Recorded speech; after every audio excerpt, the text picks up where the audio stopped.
Hello viewers, कैसे हो आप सब लोग। स्वागत है आपका मेरे यूट्यूब चैनल पर study with doctor Pawan Oberoi. मैं doctor Pawan Oberoi, former principal of Jyotma girls PG college Khatauli district Muzaffarnagar. Viewers, ये जो क्वेश्चन पेपर है ये चौधरी चरण सिंह यूनिवर्सिटी मेरठ का 2013 का क्वेश्चन पेपर है जो मैं आज आपसे डिस्कस करूंगा। मुझको अवेलेबल हो गया है ये, और क्योंकि मेरे पास में था, क्योंकि जो यूपी पीजीटी की जो वैकेंसीज आई हैं तो उसमें पब्लिक फाइनेंस का पोर्शन भी है और मनी एंड बैंकिंग का भी पोर्शन है।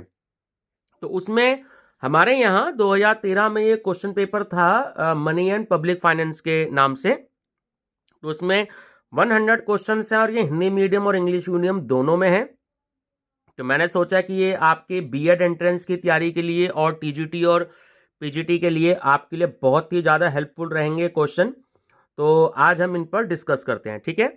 इससे पहले मैं बेस्ट एमसीक्यूज के नाम से मैंने प्लेलिस्ट में अपनी 3 सीरीज तैयार करी हैं, इंपॉर्टेंट एमसीक्यूज, ठीक है, और मोस्ट एक्सपेक्टेड एमसीक्यूज मैंने तैयार किए हैं, ठीक है।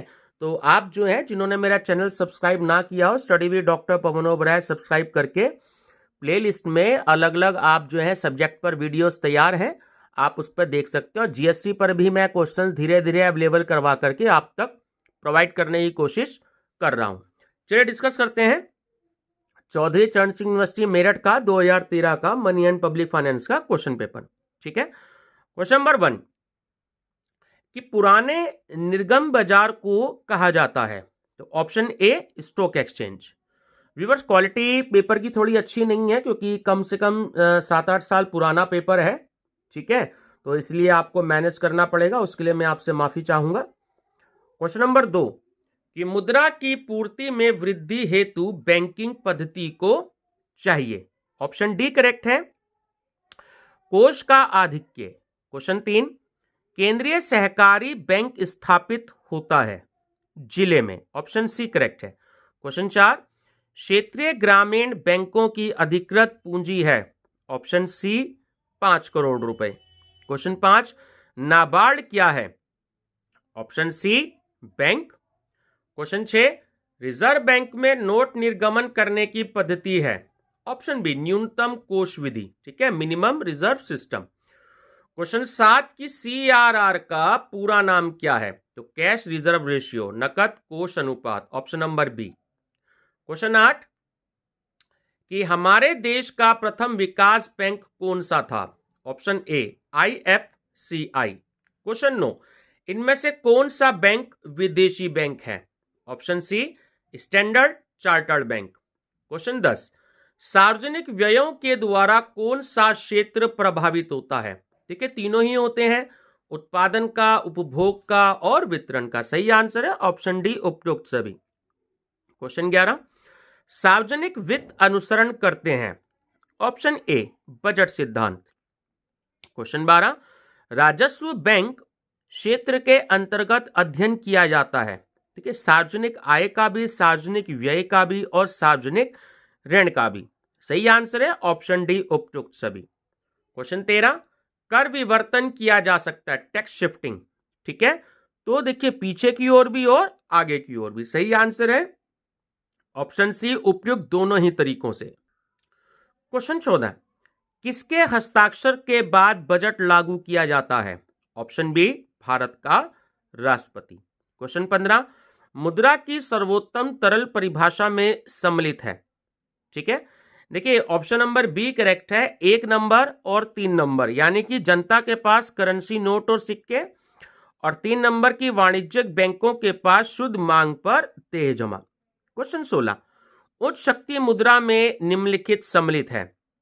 देखिए तीनों ही ऑप्शन सम्मिलित हैं, जनता के पास करेंसी, बैंकों के पास स्वयं का नकद रिजर्व निधि और भारतीय रिजर्व बैंक के पास बैंकों की जमा निधि। ठीक है, उपयुक्त सभी, ऑप्शन डी।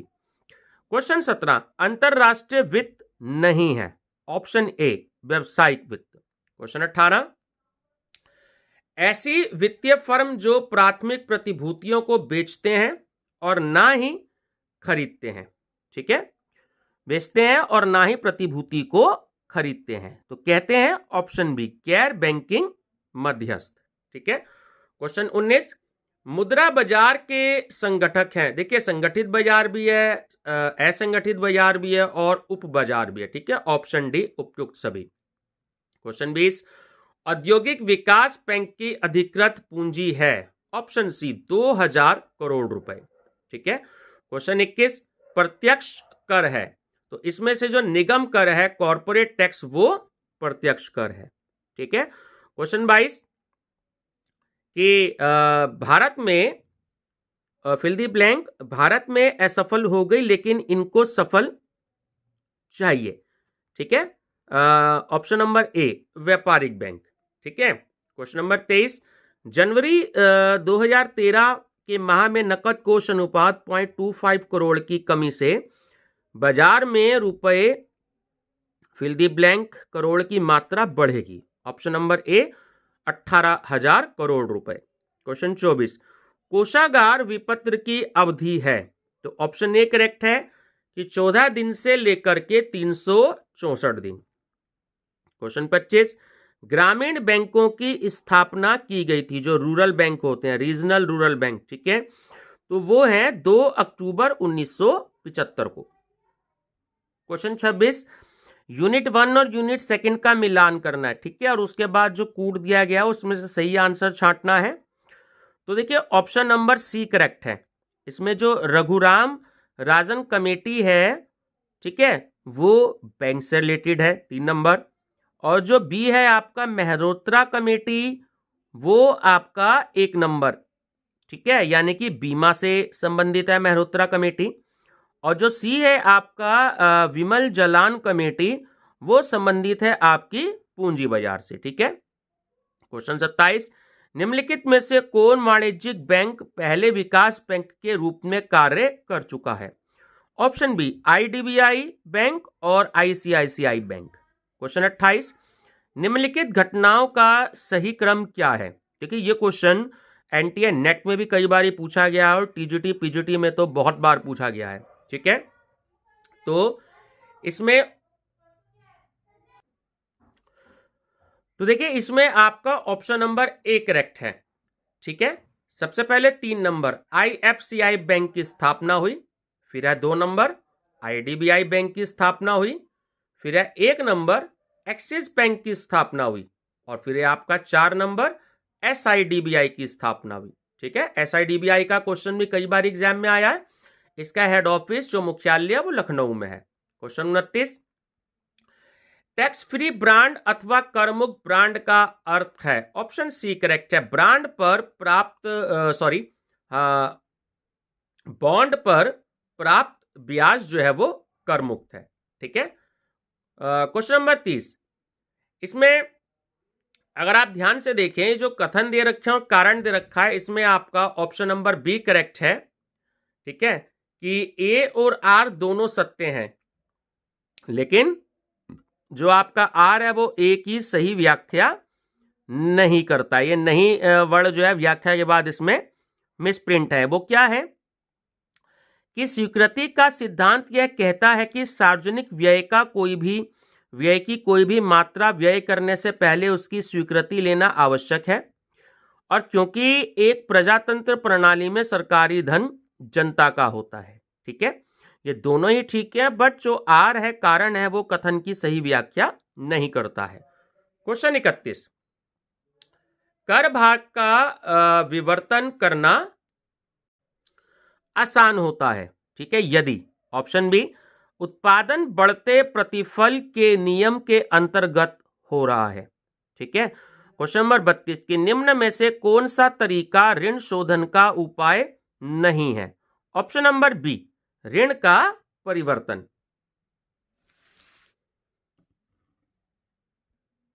क्वेश्चन 47, पूंजी बाजार का अंग है, ऑप्शन डी वाणिज्य पत्र बाजार, कमर्शियल पेपर मार्केट, ठीक है। क्वेश्चन 48, कि भारतीय औद्योगिक वित्त निगम की स्थापना कब हुई, ऑप्शन बी 1 जुलाई 1948 को, ये क्वेश्चन अभी 39 था जो रिपीट हुआ है, ठीक है। क्वेश्चन 49, की Exim bank export import bank की स्थापना कब हुई, तो वो ही 1 जनवरी 1982 को। क्वेश्चन 50, सार्वजनिक व्यय का वितरण पर प्रभाव में सम्मिलित है, देखिए तीनों ही हैं, प्रतिगामी व्यय भी है, आनुपातिक व्यय भी है और प्रगतिशील व्यय भी है। ठीक है, ऑप्शन डी करेक्ट है, उपयुक्त सभी। क्वेश्चन 51 कि भारत में अंतर बैंक भागीदारी के प्रमाण पत्र जारी किए जाते हैं।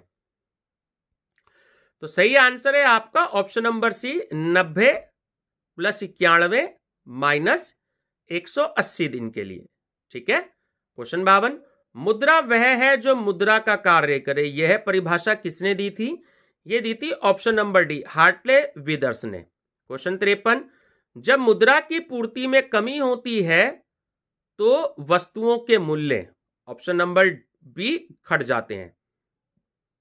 ठीक है, क्वेश्चन 54 निम्नलिखित में से पूंजी बाजार का अंग नहीं है। यह भी रिपीट हुआ है, ऑप्शन नंबर डी, वाणिज्य पत्र बाजार। ठीक है, क्वेश्चन 55 अधिविकर्ष सुविधा के अंतर्गत बैंक द्वारा, ऑप्शन सी करेक्ट है, जमा रकम से अधिक रकम निकालने की सुविधा दी जाती है। देखिए बैंक ओवरड्राफ्ट में। ठीक है, जिस पर ग्राहक को ब्याज देना पड़ता है। ठीक है, क्वेश्चन 56 रिजर्व बैंक की स्थापना कब की गई? तो ऑप्शन नंबर ए, सन 1935 में। क्वेश्चन 57 कि सार्वजनिक आय का गैर कर स्रोत क्या है? देखिए तीनों ही है, मूल्य भी है, फीस और दंड भी है और उपहार भी है। ठीक है, ऑप्शन डी करेक्ट है, उपयुक्त सभी। क्वेश्चन 58 कि जब किसी कर का कराघात तथा करापात एक ही व्यक्ति पर पड़ता है तो उसे कहते हैं, ऑप्शन बी, प्रत्यक्ष कर, डायरेक्ट टैक्स। क्वेश्चन 59 भारत में घाटे की वित्त व्यवस्था को अपनाने का क्या कारण है? ऑप्शन नंबर सी, सार्वजनिक व्ययों में वृद्धि। क्वेश्चन 60 पूंजीगत प्राप्तियां और भुगतान किसके अंतर्गत आते हैं? ऑप्शन सी, पूंजीगत बजट। क्वेश्चन 61 संसद के निचले सदन में सामान्य बजट के विचार विमर्श के बाद के लिए कौन प्रस्तुत करता है? तो ऑप्शन सी, भारत का वित्त मंत्री।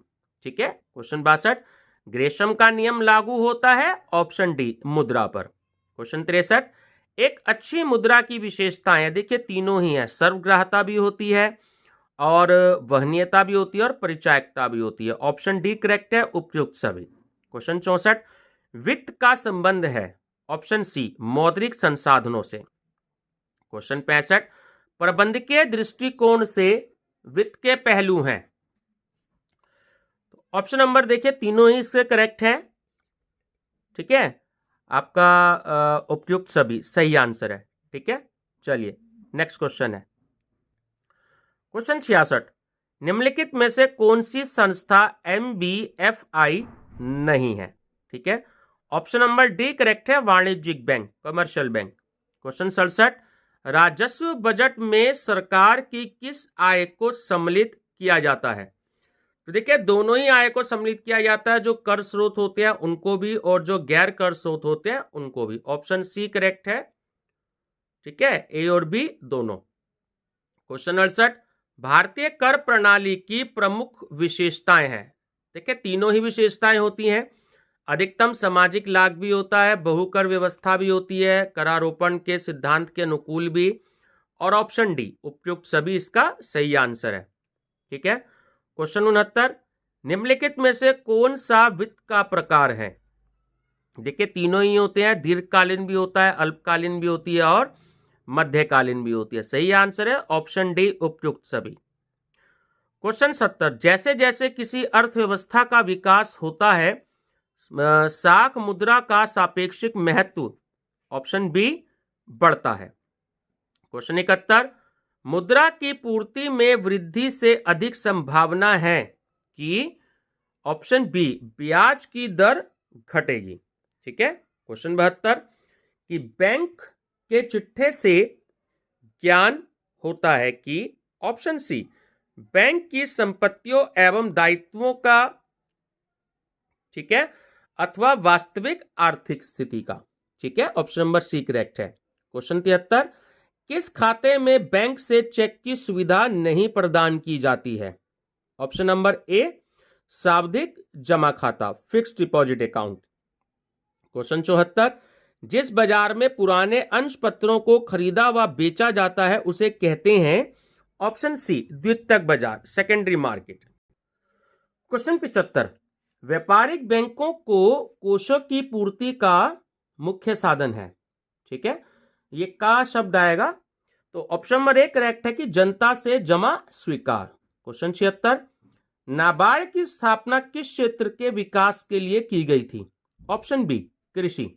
क्वेश्चन 77, निम्न घटनाओं का सही क्रम क्या है? तो देखिए ऑप्शन ए करेक्ट है। सबसे पहले वस्तु विनिमय प्रणाली, फिर है 4 नंबर स्वर्ण मुद्रामान, फिर है 3 नंबर कागज मुद्रा, फिर है 5 नंबर आपका साख मुद्रा, और फिर है 2 नंबर प्लास्टिक मुद्रा। ठीक है। क्वेश्चन 78, मुद्रा जो मनुष्य मात्र के लिए अनेक वरदानों का स्रोत है, अनियंत्रित होने पर संकट एवं अस्त व्यस्तता का कारण बन जाती है, यह कथन किसने दिया है? तो ऑप्शन बी करेक्ट है, रॉबर्टसन ने। क्वेश्चन 79, वित्तीय समावेश में सम्मिलित है। देखिए तीनों ही सम्मिलित हैं, ऑप्शन डी करेक्ट है, उपयुक्त सभी। क्वेश्चन 80, बैसल पूंजी समझौता लागू होता है। ऑप्शन बी बैंकिंग क्षेत्र में। ठीक है। क्वेश्चन 81, हम अपने खाते के शेष से अधिक निकाल सकते हैं। ऑप्शन ए क्रेडिट कार्ड्स में। ठीक है। क्वेश्चन 82, ब्याज दर सबसे कम होती है। ऑप्शन ए बचत खाता। क्वेश्चन 83, भारतीय रिजर्व बैंक का एक महत्वपूर्ण कार्य है। ऑप्शन सी मुद्रा की पूर्ति को नियंत्रित करना। Question 84, reserve bank of India ने बढ़ावा दिया। देखिए तीनों को, नेशनल हाउसिंग बैंक को भी, नाबार्ड को भी और एक्सिम बैंक को भी। सही आंसर है ऑप्शन नंबर डी, उपयुक्त सभी। क्वेश्चन 85, क्षेत्रीय ग्रामीण बैंकों को बढ़ावा दिया गया है। ऑप्शन ए वाणिज्यिक बैंक। क्वेश्चन 86, खुले बाजार की क्रियाओं का अर्थ है। तो ऑप्शन बी करेक्ट है कि आरबीआई प्रतिभूतियां खरीदता और बेचता है। क्वेश्चन 87, करारोपण में समता के सिद्धांत का अर्थ है। ऑप्शन बी धनी व्यक्ति अपनी आय के अनुपात में अधिक कर दे। क्वेश्चन 88, कर दे समता के विचार का अर्थ है। ऑप्शन ए कर देने की अधिकतम क्षमता। क्वेश्चन 89, संशोधित अनुमान वर्ष 2012-13 के लिए किस वर्ष के बजट में दिए जाएंगे? तो ऑप्शन नंबर बी 2013-14। क्वेश्चन 90, निम्नलिखित में से कौन सा बाजार दीर्घकालीन कोष से संबंधित है? ऑप्शन ए पूंजी बाजार। क्वेश्चन 91, वित्त आवश्यक है फिल द ब्लैंक के लिए। देखिए तीनों ही ठीक हैं, तीव्र आर्थिक विकास, रोजगार सुविधाओं का विस्तार और तकनीकी प्रगति। ऑप्शन डी करेक्ट है, उपयुक्त सभी। क्वेश्चन 92, ऋणों के प्रकार हैं। देखिए तीनों ही है, नकद साख भी है, अधिविकर्ष भी है और अग्रिम भी है, एडवांस। ठीक है, ऑप्शन डी उपयुक्त सभी। क्वेश्चन 93, कौन सा विवरण सत्य है? तो ऑप्शन डी करेक्ट है कि व्यापारिक बैंक अपने कोषों या नकद जमाओं में से एक भाग को तरल रूप में रखता है। क्वेश्चन 94, नकद कोष का प्रतिशत कम करके बैंक अपनी साख निर्माण की शक्ति में, ऑप्शन बी वृद्धि कर सकते हैं। क्वेश्चन 95, कि बैंकों की साख निर्माण शक्ति किस बात पर निर्भर करती है? तो देखिए तीनों पर, नकद जमा पर, साख जमा पर और अधिविकर्ष सुविधाओं पर। ऑप्शन डी उपयुक्त सभी करेक्ट है। क्वेश्चन 96, लोक वित्त निम्न के वित्त से संबंधित है। देखिए ऑप्शन डी करेक्ट है, उपयुक्त सभी। स्थानीय निकाय, राज्य सरकार और केंद्रीय सरकार। ठीक है, ऑप्शन डी करेक्ट है। क्वेश्चन 97, की भारत में संघीय बजट पास किया जाता है। ठीक है, ऑप्शन सी संसद द्वारा। क्वेश्चन 98, विदेशी ऋण समस्या उत्पन्न करता है। देखिए तीनों ही ऑप्शन ठीक हैं कि ऋण के भुगतान की, विदेशी मुद्रा की और राजनीतिक दबाव की। ऑप्शन डी करेक्ट है, उपयुक्त सभी। क्वेश्चन 99, भारत में केंद्रीय सरकार के अधिकांश बजट हैं। तो ऑप्शन बी करेक्ट है, खाते के बजट। ठीक है, और व्यूअर्स लास्ट क्वेश्चन है इस वीडियो का कि दैनिक कारोबार को चलाने के लिए जिस वित्त की आवश्यकता होती है उसे हम क्या कहते हैं? उसे कहते हैं कार्यशील वित्त। ठीक है, वर्किंग फाइनेंस या वर्किंग कैपिटल। तो ये था व्यूवर्स चौधरी चरण सिंह यूनिवर्सिटी मेरठ का 2013 का मनी एंड पब्लिक फाइनेंस का पेपर। ठीक है, जो मैंने आपसे डिस्कस किया बहुत पुराना है और इसमें पब्लिक फाइनेंस से क्वेश्चंस भी हैं। वैसे मनी एंड बैंकिंग के तो मैं कई क्वेश्चन आपको करा चुका हूं, तो उम्मीद करता हूं कि क्वेश्चंस आपको पसंद रहेंगे और आपके टीजीटी और पीजीटी एग्जाम के लिए बहुत ही ज़्यादा हेल्पफुल रहेंगे। वीडियो पसंद आई हो तो लाइक शेयर सब्सक्राइब जरूर करिएगा। बेल आइकन प्रेस करके ऑल नोटिफिकेशन पे प्रेस कीजिएगा ताकि मेरे सारे लेटेस्ट वीडियो आप तक पहुंचते रहें। Thank you viewers.